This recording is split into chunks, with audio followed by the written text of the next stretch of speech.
Hey there, it's April with the Love and Loss Project. So today is International Bereaved Mother's Day. So I want to offer you 5 tips on this day to help you claim your title as your lost little one's mother.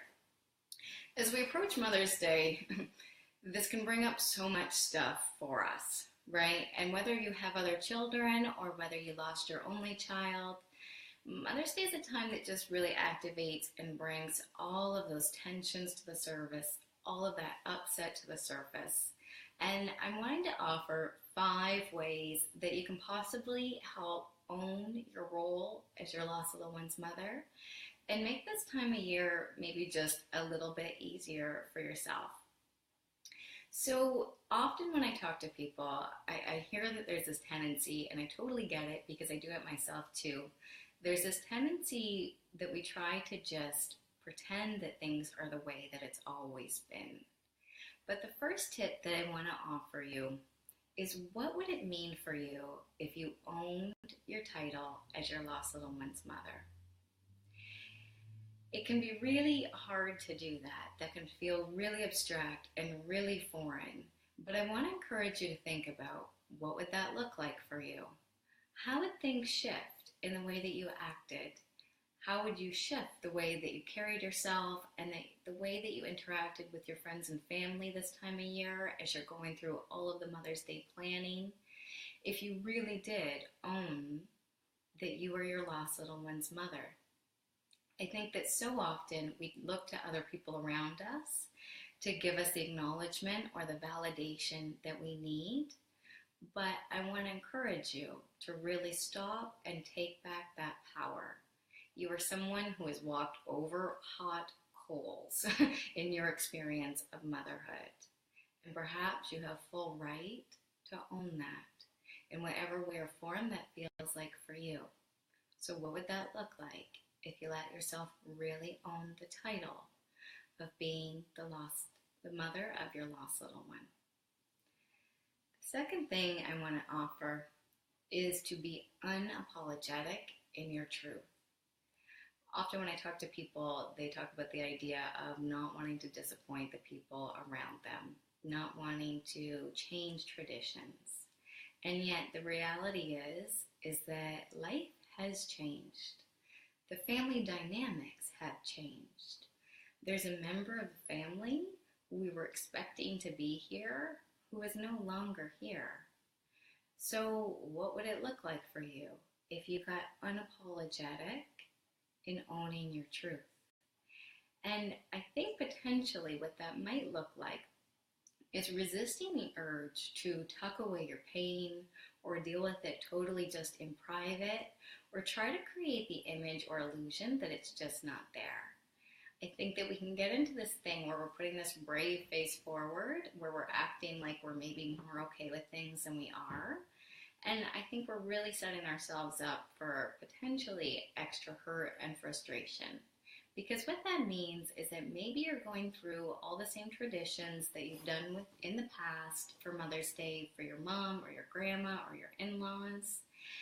And yet, this part of your life isn't really being acknowledged or recognized or accommodated in some of that planning.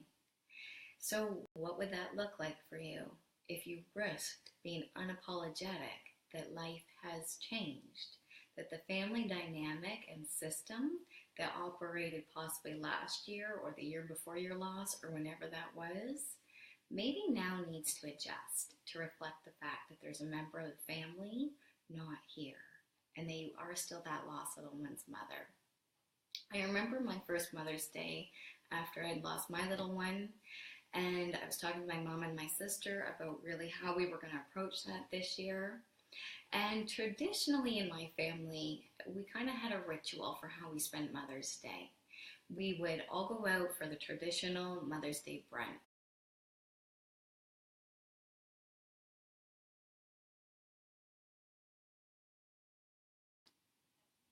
Hey, sorry, just noticing the weather is actually really crazy around here, so it looks like the connection's just kind of moving out.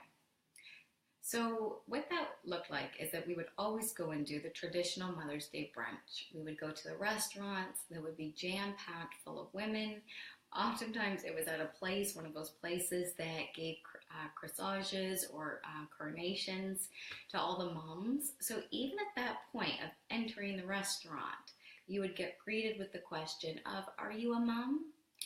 And while that might have been fine and totally appropriate before I had lost my daughter, the idea of trying to move through that unscathed was absolutely ludicrous to me. It felt really that was truly just asking way too much. But had I just kind of waited for my family to really guess and anticipate whether I'd be okay with that or whether I would not, that's kind of putting an unfair burden on them. So I had to speak up for myself. I had to own my own truth at that time, which was that that was not actually going to be okay for me at all. And it sucked to have that conversation. It stung to have to break the tradition of what we had always done from the time I remember being a kid until now, where we would go and do that kind of ritual every Sunday for brunch for Mother's Day. But that was my new truth. The third tip that I want to offer is to own your rights. Your needs matter. And I think that that is so, so important because before we can turn to the people around us to ask them to give us what we need, we perhaps first need to really, really claim that for our own self. Your needs matter. And when you speak up about that, you give other people a really fair opportunity to support you in the way that you need. Because had I just kept my discomfort to myself about the idea of going to Mother's Day brunch, what I would have been doing is, one, being dishonest with the people around me. Two, I would be setting them up to let me down. And the third thing is that I would be depriving them of the opportunity to support me in the way that I needed. So as it was, I was able to say, can we do this differently this year? And so we did. We did something different. We just hung out at my sister's house, I believe, that first year. And it allowed people to really know what I needed from them. So your needs matter. You are allowed to own that fact and to treat your needs as if they're important and sacred, because they are. My fourth point is to face your fears. If all of that feels way too much and way too triggering and way too challenging, well, let's really take a moment to get clear on that and put that into the daylight. What are your fears? If you really are taking this position of claiming your crown and owning your title, that also means that you do the hard work of letting yourself take a step back before you just react emotionally or reactively to something, and let yourself do a bit of the digging to say, what are my fears? What does get in the way? Am I worried that if I ask for what I need, and if people still don't do that, that maybe that means that I feel even worse than I do before? If I take that risk of telling my mother or my sister or my in-laws that this year's changed for me, am I afraid that I'm going to be judged or criticized or attacked? And here's the thing, we don't actually have control over how people respond to us or what it is that gets triggered for them that might change or impact how they react to us. We have no control over that. So it might be tempting to say that if we just really move into our own solid ground and own our own power and own our own truth, that the people around us will just naturally move into line and will get the message and respond to that appropriately. But the reality is they may or may not. So this can't really be about, I'm moving forward with this based on the idea that I'm absolutely going to get the results that I'm looking for, because you may or may not. But what I would offer you, if you are faced with a negative reaction to this, you can rest knowing two things. One, at least you had the courage and the heart to speak up on behalf of your own needs and on behalf of your lost little one's memory. You are their mother. It is your job to be the protector of their memory. The second thing is that in those moments, the only power that we really, really, truly have, and I saw an article written about this the other day, and I wish I could remember the author, but I don't. But what she talked about is that while we cannot necessarily control that we're going to be met with a good reaction, because we certainly have all experienced those moments where we've done our work, we've dug deep, we've chose our words really carefully, we've risked having a brave and kind conversation that's an opportunity for connection with the people around us when we put our needs on the table and we let our heart be seen. But there are times where that is met with resistance or dismissal or defensiveness. We've all experienced those times. So the only thing that we truly have power of is to, again, claim your crown, step back, and make a vow to yourself that I will never treat anyone the way that that person treated me right now. Because what else can you do? Just because someone treats you terribly doesn't mean that your grief is not worthy of really good care and attention. It does not mean that they are right and you're wrong and you're somehow being a bit too dramatic. Who knows what it is that's going on for them? And we all know that there are some people that it doesn't matter how kind or how considerate or how careful we choose our words, they're always going to be upset. They're always going to be pissed off by the fact that you're even rocking the boat at all. But I might offer that if you choose not to rock the boat, it's still rocking. You're still thinking about it. You're still in pain. And most of the time, you're doing that completely solo, on your own, when we're just kind of suffering through it as we replay that hurtful exchange over and over again in our heads. But I would say, own your title. You are your lost little one's mom. So claim the fact that it is your right to stand up for their memory and ask for what you need. And if you are still met with resistance or some kind of defensive, crappy response, then know that you've done the best you can and take that in as a really valuable information. That is not how you want to operate in this world. So claim that fact too. Take that into your arsenal of, I will use this person's reaction as a teacher and an educator to say, I am never going to do that to somebody else. I'm going to make sure that I never give that same awful reaction to somebody as what you potentially have been dealt with today. And I think that's the only part that we have full control over. We don't have control over whether people are going to receive this, whether they're going to be flexible, whether they're going to be able to make room in their traditions to accommodate and have consideration for your status as a bereaved mom.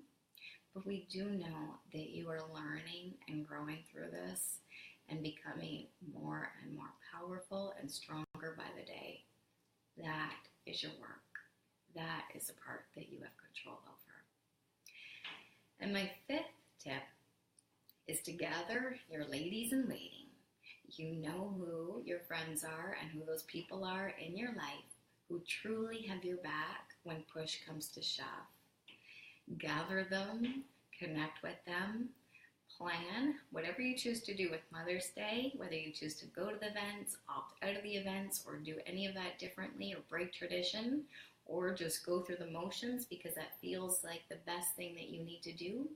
Whatever direction that is, give yourself some rest and reprieve and respect afterwards. This stuff is so incredibly hard. So let's just own that fact. Organize some kind of self-care gathering for yourself with you and the people that you really do trust and who really do get it and who really do understand. And my invitation for you is to come to the Life After Loss Healing Retreat. If you are anywhere near Southern Ontario, this July 14th to 16th, that's Friday the 14th to Sunday the 16th, I partnered up with another social work therapist, and we're going to be co-facilitating an absolutely amazing, incredible, healing, but also really gentle and easy weekend where you truly can just come and put your feet up and be taken care of and recharge and restore.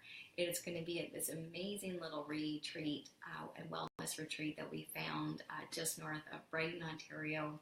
That's about an hour and a half north of Toronto. And it is going to be a weekend full of yoga and healthy food and nature walks and group discussions and shared understanding and support from people who really get it because they live it and they're in it too. And this is your opportunity as you get through the next week, the next Mother's Day celebration, to really just give your own self an opportunity to restore and heal and be really well taken care of. So details are on my site. That's at lovelostproject.com. I really hope that you were able to make it there. I would love to see it. And if you found this video useful, I would love it if you please share it with a friend who might need it as well, because we all know that there is so much isolation and silence surrounding loss. So let's start having more of those conversations. All right, I'll see you next time. Take care.